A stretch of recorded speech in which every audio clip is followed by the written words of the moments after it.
Coucou, bon là ça devrait marcher. Du coup, j'essaye de faire un live relativement court pour que ça puisse être facile de le regarder en replay. Donc, bienvenue à toi qui regarde ce live. Si jamais il y a des questions, n'hésitez pas à les poser en commentaire là lors du live ou sinon après en vidéo. Donc là, je vais faire un petit point un petit peu théorique, je vais apporter un petit peu de contenu. Et après, je vais répondre aux questions qui m'ont été posées. Donc si jamais tu en as d'autres entre-temps, n'hésite pas à les poser. Alors, pour commencer, on va commencer à parler de l'endormissement. Donc, pour que l'endormissement puisse se faire de manière sereine et de manière plus optimale, il y a besoin de trois choses principales. Enfin, bon, après, on peut ajouter un peu des variables, mais en gros, la première, c'est un peu le b.a.-ba, mais c'est d'être fatigué. Parce que si on couche notre enfant, notre bébé, alors qu'il n'est pas fatigué, eh ben, il risque pas de s'endormir, ou en tout cas, les endormissements peuvent être très longs. Donc, la première chose à prendre en compte, c'est est-ce que mon bébé est fatigué ? Comment on peut le savoir ? En l'observant. En observant ses signes de fatigue, donc est-ce qu'il est fatigué ? Si on s'aperçoit que oui, on peut enchaîner la routine du coucher et aller le coucher. Si on s'aperçoit que les signes de sommeil sont vraiment avancés, que notre bébé commence vraiment à s'énerver, à s'agiter et qu'il est plutôt en train de s'exciter, que ça devient compliqué et là le coucher devient vraiment compliqué, dans ce cas-là, c'est peut-être pas la peine de le coucher, de faire en sorte qu'il s'endorme vraiment à ce moment-là. Ça va être de faire en sorte de le calmer, de faire redescendre la pression pour que le sommeil puisse venir et qu'il se laisse aller au sommeil. C'est d'ailleurs le point numéro 2. Pour se laisser aller au sommeil, il faut pouvoir être calme et détendu. Et ça, de toute manière, c'est valable pour tout le monde. C'est là pour les bébés, pour les enfants, pour les parents, pour les adultes et pour les personnes âgées aussi, c'est valable pour tout le monde. Parce que s'il y a quelque chose qui nous tracasse, forcément, on a le petit moulin qui va tourner dans la tête et ça va être plus compliqué de se laisser aller au sommeil. Pareil, si physiquement on est tendu, c'est quelque chose qui va être compliqué aussi de se laisser aller au sommeil. Donc ensuite, qu'est-ce qu'on peut faire aussi ? Enfin, ce qu'il faut se rendre compte, c'est que pour être calme et détendu, il faut aussi que nos besoins puissent être remplis, et les besoins de notre bébé. C'est-à-dire que si certains des besoins ne sont pas remplis, ça va être compliqué de le coucher. C'est-à-dire que si vraiment il a faim, mettons, ou il a soif, ou il a envie de faire caca, par exemple, ça va pas être le bon moment là pour le coucher là maintenant. Il va falloir déjà combler ce premier besoin, répondre à ce premier besoin-là pour ensuite pouvoir se laisser aller au sommeil. Alors, comment savoir s'il est fatigué ? Quand il a l'air tout le temps fatigué, il se réveille fatigué et si je ne continue de lui donner le sein, il dort tout le temps. Déjà, si vraiment on sent que notre bébé il est tout le temps fatigué, c'est peut-être qu'il est réellement tout le temps fatigué, peut-être qu'il ne dort pas assez. Donc, pour ça vaut le coup de faire un agenda du sommeil, parce que c'est aussi un peu plus objectif que juste notre ressenti, où on va noter l'heure où on a couché notre bébé, l'heure où il s'est effectivement endormi, les heures de chaque réveil et le temps un peu. On peut aussi mettre des commentaires, par exemple comment il s'est rendormi, en le berçant, avec la tétée, tout seul. Et après on met aussi l'heure de réveil et on essaie de calculer tout ce temps là de sommeil et de voir combien ça fait de temps et de voir en gros si c'est au final si ça va ou si vraiment ça fait pas beaucoup. Et dans ce cas, si vraiment ça fait pas beaucoup, l'objectif ça va être vraiment de faire dormir notre bébé, peu importe la manière. Donc si c'est tété à chaque fois, c'est tété à chaque fois. Si ça va être tour en poussette, ça va être tour en poussette. En fait, là, quand un bébé est vraiment fatigué ou un enfant, le numéro 1, c'est d'essayer de faire en sorte qu'il récupère de sa fatigue. Donc, on mise tout sur le faire dormir, coûte que coûte. Ce qui compte, c'est de le faire dormir. Et le reste, on verra après. Là, le but, c'est qu'il s'endorme parce que c'est pareil, s'il est trop fatigué, c'est difficile de se laisser aller au sommeil. Donc voilà, ça c'est un point qui peut être aidant. Et qu'est-ce qu'on peut faire pour que notre bébé soit détendu et serein? Ce qui peut être aidant, ça va être les massages par exemple. Donc de masser notre bébé, s'il est réceptif, s'il n'est pas réceptif, c'est pas la peine, mais c'est pas forcément de faire un massage sur tout le corps, de la tête aux pieds, mais ça peut être des fois juste de masser les pieds ou les mains, ou un petit peu la tête, comme ça. Comme ça, c'est vrai que les bébés, ils aiment bien, ça prend, enfin voilà, ils ferment leurs paupières. Et le massage du crâne aussi. Ça, le massage du crâne chez certains enfants ou certains bébés, ça fonctionne super bien. Donc vraiment, c'est à toi de regarder ce qui correspond, ce que ton bébé il aime, sachant que c'est des choses qui peuvent aussi évoluer. C'est-à-dire qu'à un moment donné, il va peut-être adorer les massages, et après, à un moment donné, il va plus aimer ça. C'est ok. Tu pourrais lui reproposer plus tard pour voir si au final ça lui convient ou ça lui convient pas. Il n'y a pas de choses immuable qui bouge pas en fait. Notre bébé, notre enfant, il est en constante évolution, nous aussi, et les choses elles changent, et ce qui peut convenir à un moment donné ne conviendra pas forcément à un autre, et c'est ok en fait. Voilà, donc il faut juste se dire que si on a une super routine qui est nickel, on en profite si ça roule bien, mais que si à un moment donné ça coince un peu, c'est pas un souci. Donc voilà, essayer de réadapter. De peut-être aussi essayer de comprendre ce qui a pu... parce que parfois c'est un événement extérieur qui fait que ça chamboule un peu tout ça. Donc voilà, ça vaut le coup de voir. Ensuite, qu'est-ce qui peut aider à se détendre? Il y a la tétée. Il y a la tétée parce que à plein de niveaux ça aide à se détendre, parce qu'il y a la succion, il y a le fait d'être à proximité de son parent, et il y a aussi les hormones qui sont sécrétées durant la tétée. Et en fait, ce qu'il faut savoir, c'est que le lait s'adapte en fonction de la journée, et le lait du soir est beaucoup plus riche en mélatonine que le lait du matin. Donc typiquement pour les mamans qui tirent leur lait, ça vaut le coup de noter à quel moment le lait a été tiré pour donner à notre bébé à peu près au même moment. Parce que si on donne le lait qui a été tiré le matin, le soir, c'est moins optimal que si on donne le lait qui a été tiré le soir. Donc voilà. Et ce qu'il faut savoir aussi, c'est que la nuit, les réveils nocturnes, la plupart des réveils nocturnes sont tout à fait normaux, sauf si vraiment c'était hyper fréquent, que ça dure très très longtemps. Dans ce cas, il faut vraiment essayer d'aller creuser et de comprendre d'où peut venir la cause. Mais quelques réveils nocturnes la nuit, c'est tout à fait normal. Il faut savoir aussi qu'avec l'allaitement, le fait d'avoir des réveils nocturnes permet au bébé de rester de ne pas aller trop profondément dans le sommeil, ce qui est un facteur protecteur de la mort inattendue du nourrisson.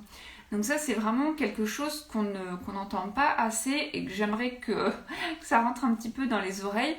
Parce que le fait que notre bébé se réveille la nuit, en fait, biologiquement, ça a été étudié pour la survie de l'espèce. Donc en fait, la vie est bien faite. Si on en est jusque-là, c'est qu'il y a eu plein de petits ajustements de fait pour permettre la survie de l'espèce.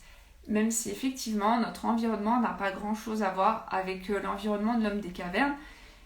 Mais en gros, on est resté branché sur le même système. Donc c'est bien de l'avoir en tête, parce que ça évite d'avoir des attentes qui ne sont pas réalistes, et du coup de tomber dans un cercle vicieux, parce qu'au final on se stresse parce que notre enfant se réveille trop à notre goût, ou ne dorme pas assez à notre goût, alors qu'en fait pour lui c'est ok, tout va bien, tranquille. Sauf que du coup on est stressé, et ça peut jouer sur son endormissement à lui, parce que si lui nous sent stressé, il va avoir plus de mal à s'endormir. Et voilà, et on peut rentrer dans le cercle vicieux. Donc c'est vrai que c'est bien, ça c'est pas simple, mais ça peut être pas mal d'essayer de prendre un petit peu du recul sur la situation. Et comme je disais tout à l'heure, l'agenda du sommeil, c'est quelque chose qui peut aider, qui est un peu contraignant, mais franchement, des fois le faire sur une semaine, ça peut vraiment permettre de objectivement se rendre compte un petit peu des choses, et de se dire en fait c'est pas si pire que ce que je pensais. Il faut savoir que les pensées qu'on génère ont une influence qui est quand même importante sur notre manière d'être et nos actions. Donc c'est bien de l'avoir en tête. Donc, hormis les tétés et les massages, qu'est-ce qui peut aider un enfant ou un bébé à se laisser aller au sommeil? Et bien ça peut être les câlins. Les câlins, parce que la proximité physique permet de sécréter de l'ocytocine. L'ocytocine, c'est l'hormone du bien-être, c'est l'hormone qui va contrer le cortisol, qui elle est l'hormone du stress. Donc voilà, le câlin, la proximité physique, c'est quelque chose de bénéfique et il n'y a pas d'âge limite. Absolument pas d'âge limite. Nous-mêmes, souvent, on s'endort mieux quand on est à proximité de notre compagnon que quand on est tout seul. Et ben en fait, nos enfants, c'est exactement pareil. Et ce qui peut être intéressant, là, ce qui me vient, c'est que des fois, si on a 2 enfants ou plus, ben, ça peut être bien de les mettre dans la même chambre, voire même des fois dans le même lit, s'ils sont OK. Et cette proximité physique peut les rassurer. Il y a beaucoup de parents qui se disent « Ah oui, mais ils vont se réveiller mutuellement, ça va être le bazar ». Pas forcément. Alors peut-être que oui, mais pas forcément. Donc ça vaut le coup de tester pour voir comment ça peut se passer. Qu'est-ce qui peut être aidant aussi? Il y a les bercements. Pourquoi les bercements, ça peut être aidant? Parce que bébé a connu ça quand il était dans notre ventre. Il a passé 9 mois dans notre ventre où il était bercé et où tous ses besoins ont été remplis instantanément. Et en fait, il faut savoir que le bébé humain naît totalement immature. Pourquoi? Parce que en fait, s'il devait sortir de notre ventre quand il était suffisamment développé et au moment où il acquiert la marche, et ben en fait, tout simplement, il ne pourrait pas sortir dans notre bassin. Donc voilà, la nature est bien faite. Nous, quand on a acquis la bipédie, en fait, notre bassin est devenu plus étroit. Et sachant que le crâne de nos bébés, en fait, à maturité, techniquement, ça pourrait pas du tout passer. Donc voilà. Et donc du coup, un bébé, quand il naît, et même après, le fait de rencontrer, de revivre ce qui se passait in utero, c'est quelque chose qui va beaucoup le rassurer. Donc, ne pas hésiter à le prendre dans les bras. Enfin, l'avoir contre nous, c'est vraiment quelque chose qui peut être vraiment super aidant pour lui, et même plus tard, après. Est-ce que ça veut dire qu'il faut faire tous les bruits blancs, tout ce qu'il a connu dans notre ventre? Bien sûr que non, puisqu'il n'est plus dans notre ventre, il est à l'extérieur maintenant. Mais tout ce qu'on peut faire pour le rassurer, lui parler, on a besoin un bébé humain en fait a besoin d'humains, il n'a pas forcément besoin d'objets pour se développer. Donc c'est vrai que certains objets existent maintenant avec la puériculture moderne et c'est génial, c'est super, je ne cracherai jamais dessus parce que ça permet d'avoir le choix et ça nous permet de parfois nous soulager en connaissance de cause, mais penser que systématiquement les objets peuvent remplacer un humain, en fait la réponse c'est non. La richesse d'un échange humain ne pourra jamais égaler un objet, même avec les meilleurs gadgets qui soient. Donc voilà pour les bercements. Donc on n'hésite pas, si c'est ok pour nous, on continue. À un moment donné, si c'est pas ok pour nous, on fait différemment. Je répondrai tout à l'heure parce qu'il y a une question qui va dans ce sens. Qu'est-ce qui peut aider aussi pour les plus grands? Et pour les plus grands qui ont un petit peu du mal à lâcher prise, qui ont tendance à pas mal mouliner aussi, ce qui peut être bien, c'est les relaxations. Donc il en existe de plus en plus maintenant. Moi je sais que j'aime beaucoup celle de Nadège de Un amour au naturel. Il y a aussi Calme et attentif comme une grenouille. Et après voilà, faut regarder, faut voir ce à quoi notre enfant est réceptif. Est-ce que l'endormissement autonome s'acquiert tout seul? En fait, il y a 2 choses. Je vais finir après, du coup, je prends la question tant que je la vois. Ce qu'il faut savoir au niveau de l'autonomie, j'ai fait un post il y a fort longtemps, je le rajouterai après en story, c'est qu'on a tendance à confondre autonomie et hétéronomie. En fait, l'autonomie, c'est quelque chose qui vient de l'intérieur. C'est-à-dire que c'est quand notre enfant, le vrai endormissement autonome, en fait, c'est quand notre enfant de lui-même est prêt à s'endormir tout seul. Ça, c'est le vrai endormissement autonome. Après, il y a l'hétéronomie. L'hétéronomie, c'est ce qui vient de l'extérieur et en fait, c'est ce qui pousse à être autonome. Mais du coup, c'est pas de l'autonomie puisque c'est quelque chose qui est extérieur. Alors que l'autonomie, normalement, c'est un mouvement qui est intérieur. Donc, est-ce que l'endormissement autonome s'acquiert tout seul ? Oui, à un moment donné, votre bébé, votre enfant, enfin, le bébé non, mais votre enfant, il aura envie de dormir dans sa chambre, dans son lit, 15 ans à peu près, normalement. Cette question-là, elle est réglée, il n'y a pas de problème, il n'y a plus de problème de nuit, d'endormissement, tout ça. Enfin, quoique, d'endormissement, ça dépend, mais voilà, généralement, il n'y a pas de problème. Hein. Donc, sachant que l'endormissement autonome où ça vient de l'enfant, généralement, il intervient entre 2 ans et des fois, ça peut être plus 6, 7, 8 ans. Ça va dépendre aussi de l'enfant, de ses particularités. Typiquement, il y a des enfants qui sont un peu neuroatypiques qui peuvent avoir besoin de présence beaucoup plus longtemps. Donc ça va vraiment dépendre de notre enfant. Donc effectivement, quand on dit qu'il y a des bébés qui s'endorment tout seuls à 2 mois ou à 6 mois, bah oui, de fait, il va pas pouvoir se déplacer, sortir de son lit. Mais voilà, c'est pas quelque chose qui vient de l'intérieur de lui. Est-ce que ça veut dire que c'est forcément délétère pour lui ? Non, bien sûr que non, pas forcément. Mais il faut savoir quel est l'objectif à chaque fois et pourquoi on le fait. C'est-à-dire que si on veut à tout prix que notre enfant dorme seul dans sa chambre, juste parce qu'en fait c'est plus possible pour nous, on sait que ça va être compliqué pour notre enfant parce que ça fait beaucoup lui demander, mais pour nous c'est plus possible, ben ça c'est une chose et c'est quelque chose qu'on va pouvoir aussi accompagner. Mais dire que ça va être bon pour l'enfant de le forcer à s'endormir seul dans sa chambre, là je suis pas du tout d'accord avec ça. Voilà, vraiment je m'oppose totalement à ce genre d'accompagnement-là. Enfin, en tout cas, moi, c'est pas du tout mon éthique et c'est pas du tout, moi, ma manière de voir les choses. Voilà. Donc voilà, je ne sais pas si j'ai répondu correctement à la question sur l'endormissement autonome, mais du coup, voilà. Sachant que c'est vrai que c'est quand même relativement compliqué de dire, bah, paf, à tel âge, ça se passe comme ça, à tel âge, ça se passe comme ça. Parce qu'il y a quand même une différence inter-individuelle, donc entre les enfants, les bébés, qui est relativement énorme.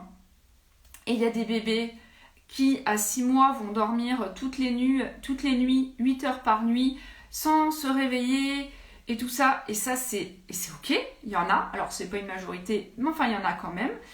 Et à côté de ça, il y a des enfants à 3 ans qui vont encore se réveiller 3 fois par nuit. Et ça peut aussi tout à fait être normal. C'est comme la marche, je fais souvent le comparatif avec la marche. C'est comme la marche, il y a des bébés à 9 mois, ils marchent tout seuls, sans qu'on leur tienne les mains ni rien. Et c'est parti, et c'est ok, c'est normal. Et il y a des bébés à 24 mois, bah, ils vont tout juste commencer tremblant leur premier pas. Et c'est normal, il n'y a pas de problème. Il n'y a pas de problème ni dans un cas, ni dans un autre. Le problème en fait c'est qu'on est dans une société où on veut aller toujours plus vite que la musique. On est un peu à la course de qui c'est qui marchera le premier, qui c'est qui parlera le premier, qui c'est qui dormira le premier, qui c'est qui saura lire le premier, écrire le premier. Faut toujours être le premier, faut toujours aller le plus vite. Sauf que dans la vraie vie, bah, c'est chacun son rythme. Et il n'y a pas de course en fait. Ça sert à rien d'aller plus vite que la musique parce que si on pousse de trop... De toute manière, si on pousse de trop un enfant, bah, il ne sera pas prêt et c'est pas rare de voir que des bébés qui dormaient très bien tout petits, et ben en fait les problématiques de sommeil elles arrivent ensuite, surtout quand c'est des bébés qu'on a laissé pleurer. Donc c'est pas parce qu'à un moment donné ça se passe bien que ce sera forcément toujours le cas. Moi j'accorde beaucoup d'importance à la théorie de l'attachement et en gros la théorie de l'attachement c'est quoi ? Il faut pouvoir suffisamment s'attacher, suffisamment être en sécurité pour pouvoir se détacher. Et il faut déjà s'attacher pour pouvoir se détacher, il ne faut pas aller plus vite que la musique. L'attachement, ça met du temps à mettre en place et Et c'est vrai que parfois quand on est dedans, ça nous paraît long, on se dit mais quand même, ça va terminer quand? Enfin, quand est-ce qu'il va pouvoir dormir? C'est long, c'est difficile, oui, c'est long et c'est difficile. Sauf qu'à l'échelle d'une vie, en fait, c'est rien du tout. C'est rien du tout à l'échelle d'une vie. Donc voilà, des fois, ça permet de relativiser un petit peu.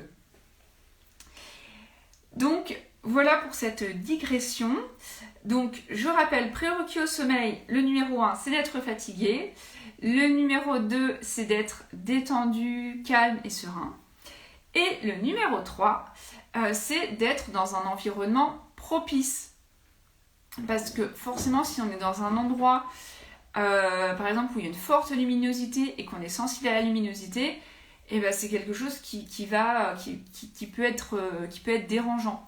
Sachant que la luminosité, ça a un impact important au niveau du sommeil, parce que l'hormone du sommeil, c'est la mélatonine, et la mélatonine, elle est sécrétée grâce à la lumière qu'on voit à travers nos yeux, d'où l'importance d'où l'importance, si notre enfant a un petit peu du mal à s'endormir, de l'exposer tôt le matin à la lumière du soleil pour que la mélatonine puisse un petit peu se synchroniser. Et typiquement, là, on est l'été, il fait jour tard, donc 1 heure avant l'heure du coucher de notre bébé, notre enfant, ou même de nous, ça va être bien de baisser les volets. Alors le but, c'est pas de baisser les volets pour allumer la lampe LED qui éclaire à fond, si ça peut être juste de baisser pour commencer à être dans la pénombre, de supprimer surtout les écrans. Parce que les écrans, il y a de la lumière bleue dedans qui va bloquer la sécrétion de la mélatonine. Donc typiquement pour les parents qui sont fatigués, qui aimeraient dormir mais qui n'y arrivent pas, arrêter les écrans le soir, ça peut être vraiment une super méga bonne idée. Même si je sais que c'est très difficile. Donc voilà, je parle de la mélatonine donc, en baissant les volets, mais ça peut être dans la chambre où dort le bébé, l'enfant, mais les adultes aussi, qu'il n'y ait pas trop de stimulation visuelle, c'est-à-dire qu'il n'y ait pas trop de choses d'accrocher au mur, de partout. L'idéal, c'est que la chambre, elle puisse être le plus épurée possible, que les objets, il y en ait assez peu, mais qui servent vraiment à quelque chose. Le but, c'est pas de faire la super déco de chambre avec des ballons partout, que ce soit super instagrammable. Non, pas du tout. Au plus simple et épuré. Ce qui peut être aidant, c'est que d'avoir une vue sur la porte d'entrée, parce que c'est quelque chose qui est sécurisant. C'est toujours plus sécurisant d'avoir vue sur la porte d'entrée plutôt que d'être dos à la porte d'entrée. Et si possible, d'être plutôt dans un coin. Voilà, parce qu'on retrouve un petit peu l'effet cocooning, et ça, c'est quelque chose qui peut être rassurant pour les enfants. Les ondes, le Wi-Fi, les babyphones, c'est quelque chose qui peut interférer sur le sommeil de notre enfant. Donc je dis attention. Si votre enfant, vraiment, il y a beaucoup de réveils nocturnes, que l'endormissement est compliqué, ça vaut le coup de regarder s'il n'y a pas un compteur Linky pas trop loin, s'il n'y a pas le Wi-Fi qui est à proximité de là où dort bébé, qu'on ne soit pas, nous, avec notre téléphone, avec le Wi-Fi juste à côté de notre bébé, qu'il n'y ait pas trop les babyphones à proximité. Donc dans ce cas, tentez, essayez d'isoler toutes ces sources-là et de regarder comment dort votre enfant. S'il dort mieux, dans ce cas, ça vaut peut-être le coup de supprimer tout ça, ou si ça change rien. Si ça change rien, ça change rien. Mais s'il dort mieux, voilà, c'est quelque chose à avoir en tête. Qu'est-ce que j'ai noté d'autre voilà, en gros, je ne sais pas si vous avez des questions là-dessus.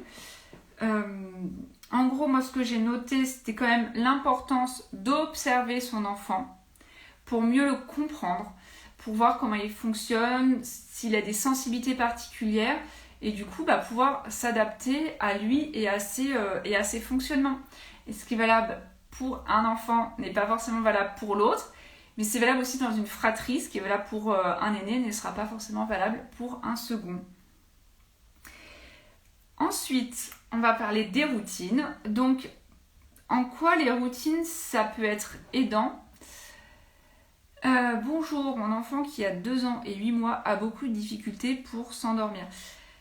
Bah oui, alors là du coup c'est difficile de voir là ce qui peut être, mais du coup est-ce qu'il est fatigué? Il demande souvent tu reviens maman. Bah voilà, bah en fait là il est peut-être insécurisé parce qu'il a besoin de peut-être de proximité physique. Enfin c'est peut-être un moment donné où il a besoin d'être rassuré physiquement. Et c'est vrai que c'est quelque chose qui peut être rassurant de rester à ses côtés pour l'endormissement. Donc les premières fois, il va peut-être mettre du temps parce qu'il va vérifier régulièrement que vous êtes bien là. Mais en principe, si c'est vraiment juste ça, dès qu'il va voir que vraiment vous restez bien à côté de lui, et ben, au final, il va finir par lâcher prise. Par contre, si vous dormez en cododo avec lui ou dans la même chambre que lui, bon bah ça va. Par contre, si vous dormez pas dans la même chambre que lui, c'est important de le prévenir que vous ne serez là que à l'endormissement. Parce que le souci, c'est que si après il se réveille la nuit et que voit que vous n'êtes pas là et que lui c'est vraiment un besoin physique, bah, il risque aussi de lutter pendant les réveils nocturnes. Donc à voir si c'est aussi le cas pendant les réveils nocturnes ou pas. Ou si c'est uniquement l'endormissement. Donc là, si c'est uniquement l'endormissement, il suffit juste d'être présent pour lui à l'endormissement. Ça peut être juste une petite phase en fait. Hein. Ça va pas forcément durer très très longtemps ou pas. Après, ça va dépendre qu'est-ce que ce besoin vient rassurer. Donc là, vraiment, ça vaut le coup de tenter. Et en fait, c'est contre-productif de se dire, bah non, faut qu'il dorme seul, donc il se débrouille tout seul. Bah ouais, sauf qu'en fait, il n'est pas forcément capable. Ce qu'il faut savoir, c'est que le cerveau préfrontal, les connexions, elles commencent à se faire bien qu'à partir de 7 ans. Donc c'est pas tout de suite encore. Et en fait, c'est ce qui lui permet aussi de pouvoir un peu réguler ses émotions. Enfin, c'est vraiment ce qui permet de temporiser un petit peu les choses. Et 2 ans et 8 mois, bah, il n'est pas forcément capable de faire ça. Donc il a besoin de proximité physique encore. C'est ok. Donc voilà. Donc les routines. Pour en revenir aux routines du coucher. L'objectif de la routine, ça va être de sécuriser notre enfant. Donc pourquoi le sécuriser? Parce que en fait, les routines, alors il faut que ce soit toujours le même enchaînement d'actions, les unes après les autres, toujours les mêmes, toujours dans le même ordre. Le but, c'est pas que ce soit un horaire rigide, ça en fait on s'en fiche. C'est surtout que ça ait lieu dans le même ordre, toujours un peu au même moment. Pourquoi? Parce que ça va être prévisible pour notre bébé ou pour notre enfant, c'est-à-dire qu'il va savoir que quand il y a le repas, après par exemple, pour faire le truc classique, après le repas, c'est le bain, après le bain, on met le pyjama, enfin, ou le petit massage, après le petit massage, on met le pyjama, on met la couche, le pyjama, après le pyjama, on va dans la chambre, on fait le câlin avec papa et maman, après on lit une petite histoire et après c'est le dodo. Et toujours un petit peu dans cet ordre-là, c'est quelque chose qui est prévisible et c'est quelque chose qui va rassurer.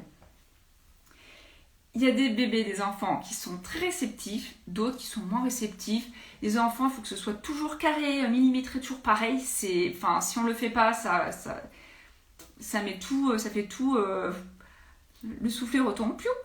Et il y en a d'autres en fait qui sont assez adaptables, donc en fait si ça bouge, c'est pas trop grave en fait. Donc voilà. Donc bon, du coup je comprends, merci, donc c'est chouette. Bébé qui dort pas vraiment les yeux mi-clos pour surveiller si je pars ou pas, normal. Bah oui, c'est la même chose en fait. C'est juste qu'il a besoin de cette proximité-là, qu'il a besoin d'être rassuré. Et du coup, le problème, c'est que si on part entre deux, bah lui, du coup, il est en hyper-vigilance et du coup, il vérifie régulièrement. Donc soit c'est vraiment pas possible pour nous de rester auprès de lui et on lui explique et on est ok pour accueillir ses émotions, accueillir le fait qu'il soit pas ok, bah dans les bras en fait. On prend accueillir les émotions, c'est pas on laisse pleurer dans le berceau et juste on lui met la main sur lui. Hein. Ça c'est pas accueillir les émotions. Accueillir les émotions, c'est on prend notre bébé avec nous, on l'entoure de tout notre amour et on lui dit bah écoute, je comprends que tu sois pas ok avec ça. C'est tout à fait normal que tu sois pas ok avec ça, mais pour maman, bah c'est comme ça, j'ai pas le choix, je suis désolée. Mais voilà, pleure autant que tu as besoin de pleurer. Maman, elle comprend que ce soit difficile pour toi. Mais là, moi, je peux pas. Donc voilà. Et après, reposer notre enfant quand il s'est calmé. Mais voilà, si on peut l'accompagner, c'est le mieux, bah on l'accompagne. Voilà, mais des fois, c'est pas possible. Donc voilà, j'espère que j'ai répondu aussi à la question. Du coup, Oui, du coup, pour en revenir à la routine, ce qui est important, c'est de trouver une routine qui nous convient à nous et à notre bébé. Donc, si pyjama, histoire, ça vous convient à vous et votre bébé, bah, c'est nickel, vous pouvez partir là-dessus. Si vous avez envie de vous créer votre propre routine qui est complètement différente, bah, il n'y a aucun souci. L'important, c'est que vous puissiez prendre du plaisir dans cette routine, que vous puissiez être bien détendu. Parce que si vous êtes bien détendu, et ben, votre bébé va le ressentir et ça va vraiment l'aider à se laisser aller au sommeil. Donc vraiment, l'idéal, c'est de trouver quelque chose qui vous convient à vous. Et si ça va être de lui chanter une berceuse, bah, c'est chanter une berceuse. Si ça va être de faire une petite balade dehors, bah, ça va être de faire une petite balade dehors. Enfin, vraiment, vous pouvez être autant imaginatif que vous voulez. Tant que ça vous correspond à vous et votre bébé, bah, tout est possible. Donc voilà, juste on évite de stimuler à fond et surtout si notre enfant est sensible. Mais s'il n'est pas sensible, ma foi, il n'y a pas de souci. Donc voilà, je crois qu'au niveau théorie, en gros, j'ai fait un peu le tour. Donc là, je vais répondre aux questions qui me sont posées là et que j'ai eues. Et puis après, s'il n'y a plus de questions, on va clôturer ce live pour qu'il ne soit pas trop long. Alors, bébé de 4 mois et demi, on voudrait modifier la façon dont s'endort notre petit chat au sein, inclure papa pour me soulager un peu. Oui, et ben ça c'est tout à fait possible d'inclure papa. Sauf que, alors ce qu'il faut savoir, c'est que le fait d'avoir une routine, voilà, en fait, ça va créer une habitude. Et comme j'avais fait dans un réel précédent, il n'y a pas de bonne ou de mauvaise habitude, c'est juste une habitude. Et le fait d'avoir une habitude, c'est quelque chose qui rassure. Donc là, si vous voulez modifier la façon, la routine, bah, en fait, c'est tout à fait ok. Vous pouvez essayer d'inclure le papa pendant la routine.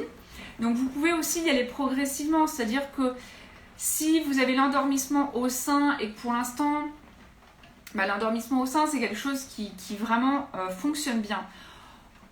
Bah, vous pouvez continuer comme ça et garder cet endormissement au sein, mais par exemple, c'est papa qui peut raconter l'histoire. Et au fur et à mesure, vous pouvez glisser. En fait, ce qu'il faut savoir, c'est que moins de 30 minutes d'endormissement, c'est un endormissement qui est ok, qui est normal, tout roule.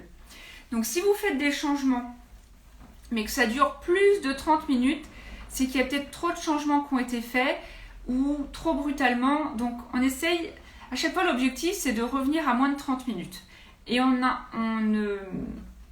n'inclut pas des nouvelles choses si l'endormissement il dure plus de 30 minutes. S'il dure plus de 30 minutes, c'est qu'il y a quelque chose qui ne convient pas. Donc, il faut essayer de trouver ce qui ne convient pas avant d'ajouter des nouvelles choses, en fait. Ou en tout cas, des choses qui seraient un peu compliquées pour votre bébé. Donc voilà, ça, c'est un petit peu un repère. Donc effectivement, bah, le papa, on peut commencer à l'inclure pour l'histoire. Par exemple, bah, c'est papa qui peut faire le bain, qui peut faire le massage, le pyjama avec la couche, après la petite histoire. Et après, il peut faire le bisou et c'est maman qui prend le relais. Ou si tu ne souhaites plus allaiter pour l'endormissement, bon, sachant que c'est quand même une aide pour les deux, mais si c'est plus ton souhait d'endormir ton bébé avec le sein, et ben essayer de dissocier. Donc par exemple de faire le bain, le pyjama, la tétée. Et après par exemple le bercement avec papa. C'est papa qui berce avant de coucher.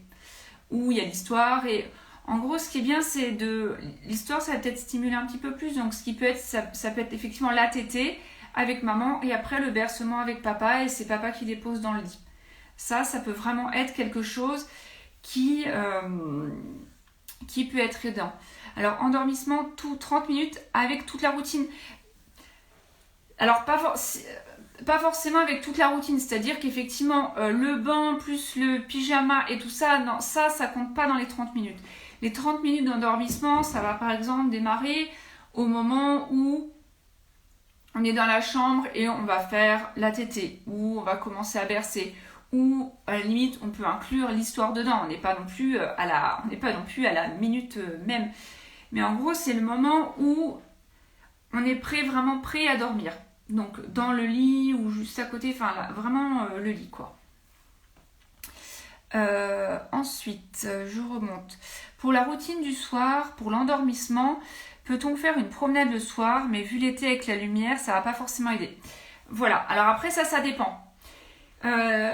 Faut voir, faut peser le pour, le contre. On peut tester et voir si ça fonctionne ou pas. Après, ce qu'il est possible de faire aussi, c'est de pourquoi pas promener en poussette, mais mettre un lange au-dessus ou une couverture ou quelque chose pour qu'au niveau de la poussette, ça soit sombre et pas qu'il soit distrait aussi par tout ce qui l'entoure. Parce que le but du jeu, c'est l'endormissement. Donc, s'il est distrait par tout ce qui l'entoure, c'est pas l'endormissement. Ou alors, effectivement, ça peut être avant dans la routine du soir, ça peut être la promenade du soir avant le repas.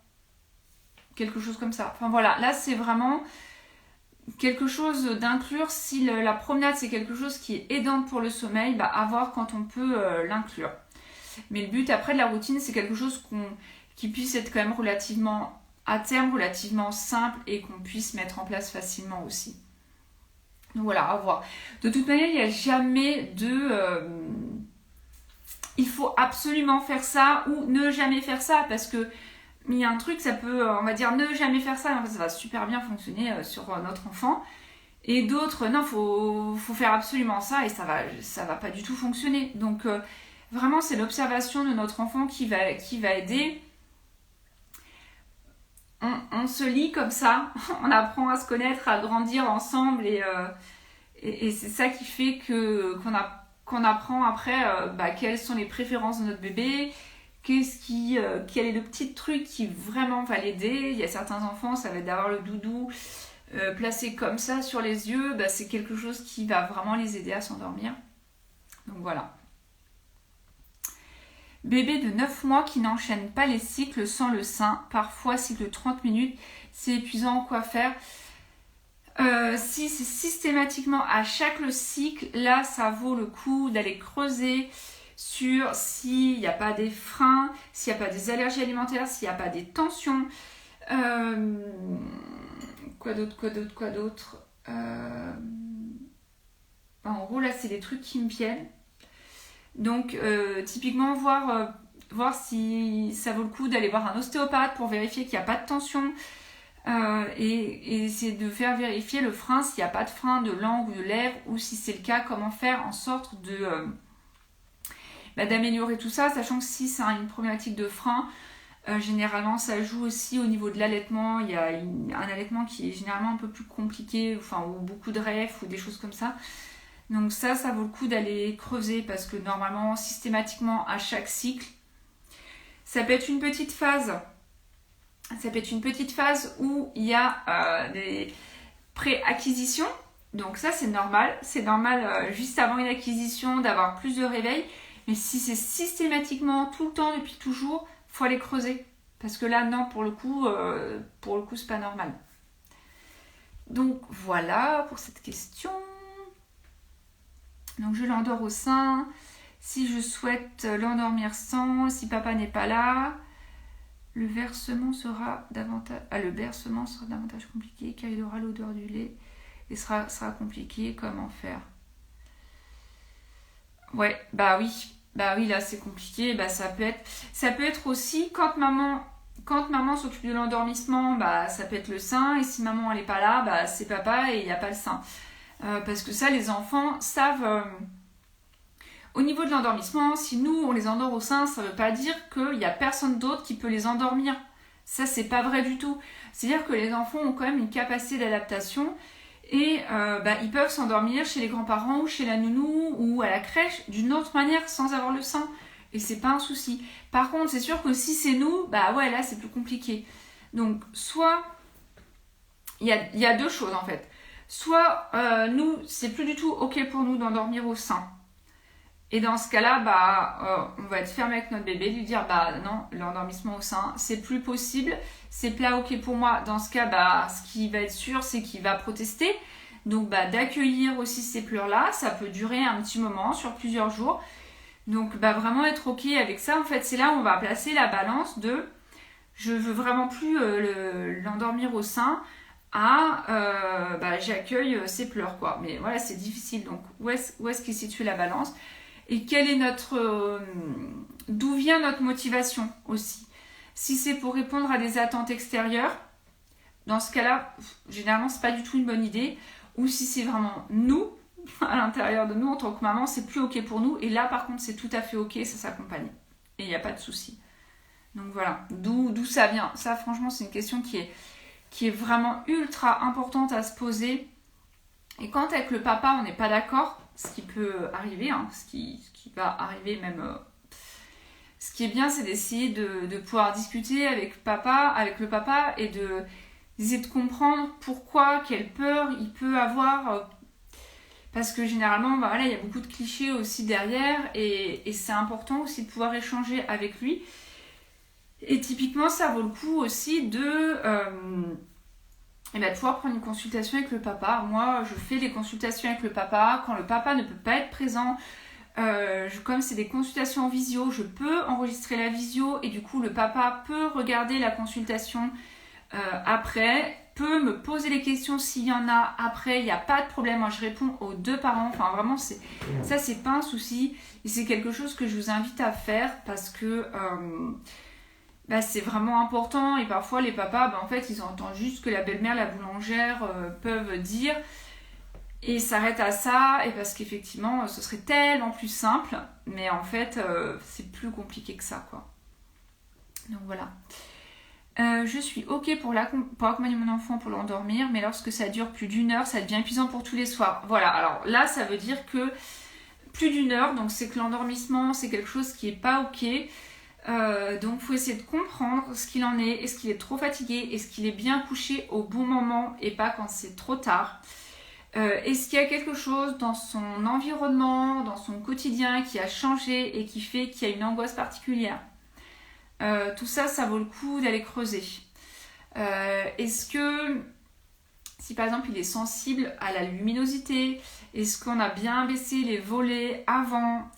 Voilà, ça c'est des choses qui peuvent être aidantes. Donc là, effectivement, à creuser plus d'1 heure, c'est trop long. Enfin, c'est long. Alors, si ça dure quelques jours, le temps de mettre toutes les choses en place, c'est ok. Mais si c'est systématiquement, s'il y a quelque chose qui est à réajuster. Plus d'1 heure, faut réajuster, c'est quelque chose qui ne va pas. Donc voilà. Bon.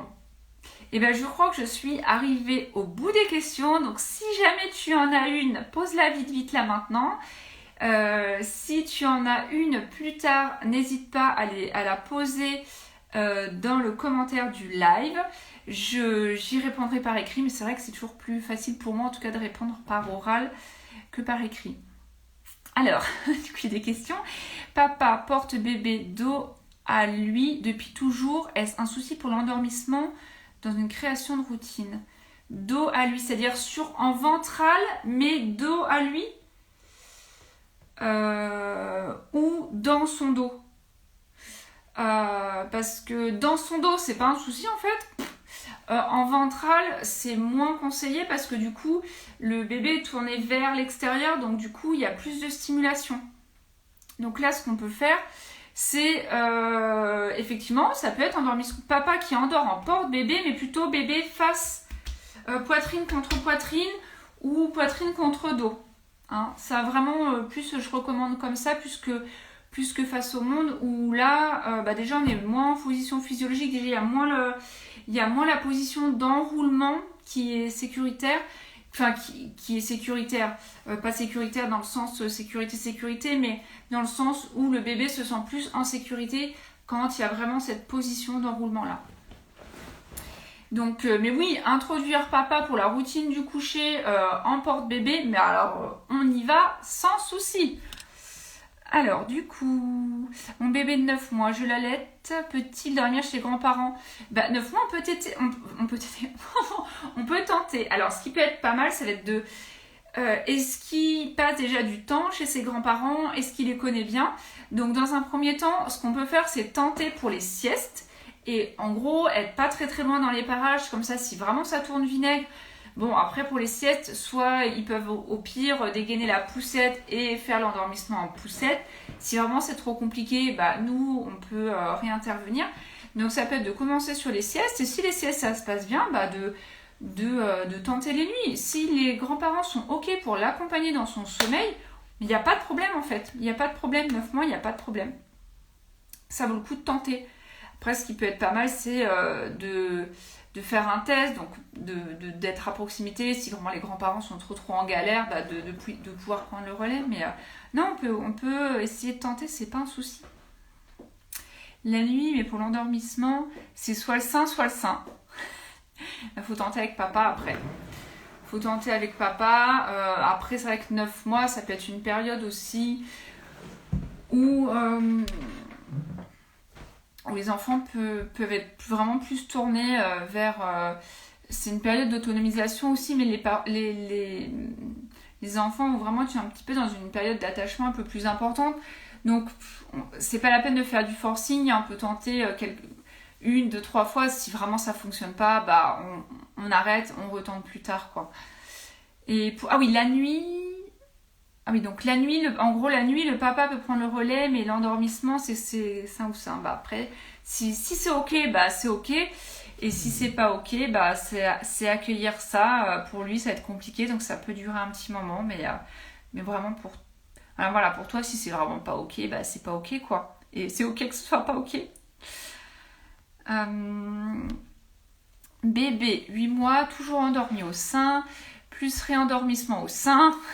Je dois partir une nuit, papa devra gérer. Est-ce que ça ne risque pas de faire un énorme choc à bébé? Si papa est OK pour gérer, papa va gérer. Enfin, c'est OK à un moment donné, quand il n'y a pas le choix, il n'y a pas le choix. Est-ce que ça va être un choc à bébé? Oui, ça va... Enfin, oui. Dans le sens où, oui, ce sera peut-être compliqué pour lui à gérer. Ou pas, en fait. Ou pas, peut-être que non. Si papa est OK pour gérer, sera présent, il sera là, il pourra faire du cododo, il pourra le bercer, il pourra être là. Ça peut être chouette aussi, ces moments-là, entre bébé et son papa. Maintenant, est-ce que ça sera un traumatisme à vie? Non, pas forcément. Enfin, faut arrêter aussi. Non, ce sera pas un traumatisme à vie. Si c'est accompagné correctement, non. Après, par contre, ce qui est possible, c'est qu'effectivement, il y a un peu un effet rebond et que les nuits d'après, ça puisse être plus compliqué. C'est OK, on l'accueillera ça comme ce sera, quoi. Mais est-ce que ça veut dire qu'on ne doit pas du tout partir cette nuit-là? Non, en fait, on fait... je veux dire, dans la vie, il y a des choses qui se présentent et des fois, on n'a pas le choix et c'est comme ça. Et... nos enfants ont quand même une capacité d'adaptation, une capacité de résilience qui est là. Est-ce que ça veut dire que ce sera facile pour lui? Non, non, pas forcément. Peut-être que oui, en fait, mais peut-être que non. Mais c'est OK, c'est pas grave. Le but, c'est pas de faire en sorte d'empêcher toutes les problématiques pour notre enfant et de le mettre un petit peu dans un cocon. Si on peut limiter un peu les dégâts, limiter la casse et tout, et que ça nous coûte pas trop à nous, mais oui, on le fait, bien sûr, on le fait. Mais à un moment donné, il y a la balance bénéfice-risque, et à un moment donné, nos enfants, ils ont cette capacité de résilience, et c'est OK. Et ça lui permettra aussi de créer aussi autre chose avec son papa. Donc non, il n'y a pas de problème en fait. Après, c'est plus la culpabilité maternelle. On a un poids qui est assez lourd sur nos épaules. Et voilà, mais non, c'est pas un souci, on va pas traumatiser notre enfant à vie, quoi. Si le papa il peut accueillir ça, c'est pas un problème. Donc voilà. Bon, du coup, je pense que j'ai fait un tour assez global. Moi, je vous souhaite une très très belle après-midi. Si jamais il y a besoin plus, vous pouvez venir en message privé ou prendre une consultation, il y a le lien dans ma bio. Et moi, je vous souhaite une très très belle fin de journée. Salut, salut!